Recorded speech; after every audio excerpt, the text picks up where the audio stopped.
এই যে জলাশয়টি দেখছেন, এটি একটি সাধারণ জলাশয় মনে হলেও 70 ফুট নিচে রয়েছে একটি চমৎকারী শিবলিঙ্গ, যেটি সম্পূর্ণ জল শেষ হবার পরেই দেখা যায়। আর এই শিবলিঙ্গের সামনেই রয়েছে নাগলোক এবং পাতাল লোকে যাওয়ার রাস্তা।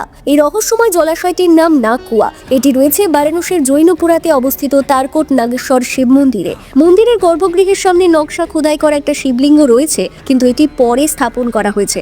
আসলে নাগেশ্বর শিবলিঙ্গটি রয়েছে এই জলাশয়ের 70 ফুট নিচে।